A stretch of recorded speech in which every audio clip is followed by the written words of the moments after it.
Hey guys, Lawrence here for Nightbringer Fitness. Today we're going to be going over the concept of grip strength, and I want to come at this from a couple of different angles. So I'm going to stick mainly within the lanes of calisthenics. This is a calisthenics strength training channel, but then how it also translates into various different things. Now if you're watching this because you kind of know the importance of grip strength, know the importance of developing it, and maybe it's a weak area and you know that you want to get stronger at it, then awesome. But if you're not really too sure, like you know it's important but aren't really sure why, here's the analogy I'll give.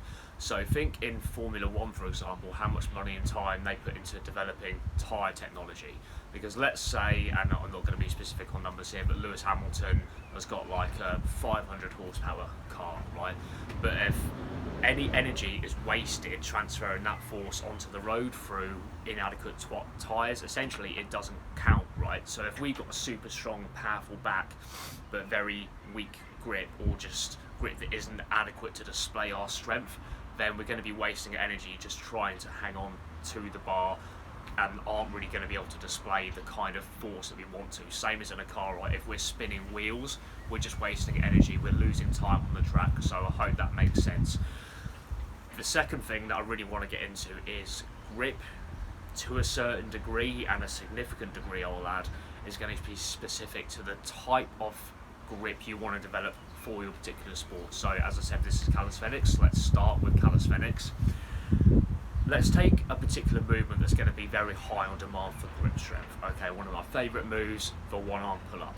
So for example, we might have a super strong back for weighted pulls, right? Let's say we could do a comfortable, say 30 kilogram pull, but if we go to hang with one arm, it's really, it's starting to tear and be a bit painful on our calluses. We're using energy just to kind of hang on and not slip off. Forgetting putting any downforce into that bar, it's just not going to happen. So with that, what kind of exercises can we be doing? One arm hangs, okay, maybe weighted hangs as well.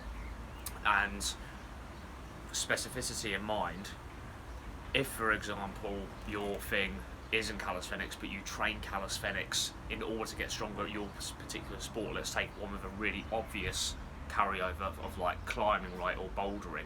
So in calisthenics, let's say you're going to have mainly that thumb underneath, clasped grip under here, right? If you're a rock climber, there's going to be various different types of finger grips, like you see people doing their hangboard stuff, that's going to serve you in a more adequate way because it's more specific. You're not going to come across that kind of grip too often on the rock, but here, that type of over the top stuff, it's going to be much more beneficial because of the specificity of your sport to train it in those specific ways. Now, I want to say thank you to Zebrano Woodcraft for the entire suggesting topic of this video on grip strength. If you haven't checked out this channel, he does some amazing wood crafting stuff, like mainly specifically on wooden rings, and trains strongman as well. Super big, massive, strong guy. Very jealous of some of his lifts. I'll link his channel in the description if you haven't checked it out. And as he mainly trains strongman, let's think about the kind of specific needs of those kind of grip strength. So when you see, for example, people picking up those massive sandbags, but not just for the sake of picking it up like you would do a deadlift, right? But traversing with it. So picking it up and running. Charles Poliquin had a really good video on a test of kind of grip strength, of getting athletes to pick up, I think it was like a 20 kilo or 25 kilo plate, and just run the 400 meter track, and like who could just hang on the longest in the most awkward grip, and that's kind of the idea here. So if we were to just pick up in strongman, just repeatedly pick stuff up and not really worry about traversing with it, well, great if we're just picking something up, or if in calisthenics, sure, we might, if you're into more freestyle stuff, you might be jumping and swinging and having to grip in that sense, but a lot of it is just kind of hang on and just be able to hang there for multiple reps of one thing, right? In strongman, there's lots of traversal, there's lots of running back and forth, carrying big, heavy objects that might not necessarily have, actual handles, but these big, huge bags and stuff, and the stones and that type of thing, where it's not immediately obvious what's going on. Same with CrossFit, there's a lot of different various objects that aren't going to be so obvious and straightforward in exactly how to handle it, and that's kind of part and parcel of the sport, right?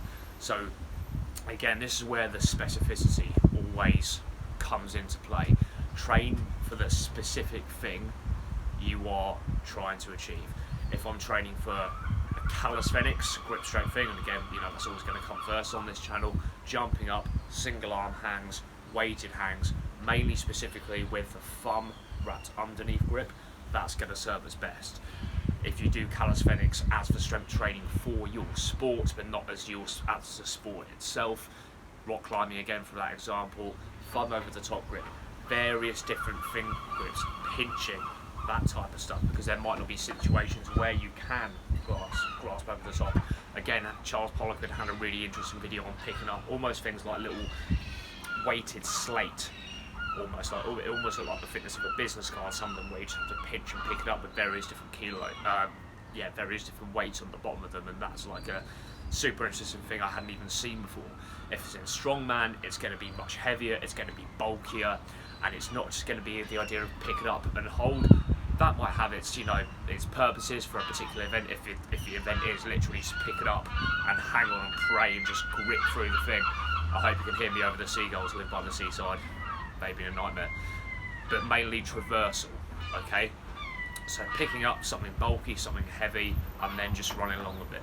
A little bit of a caveat along here as well, something that can happen, not too often, if you train grip strength with, I wouldn't even say necessarily a high intensity, but if it's just a big part of your sport, the idea of hanging on and like loads of volume in that grip, is actually training extending of the fingers. Because imagine, for example, if we're doing this constantly, and the human hand is designed to do that, right? There's very few situations where we do open the fingers against resistance.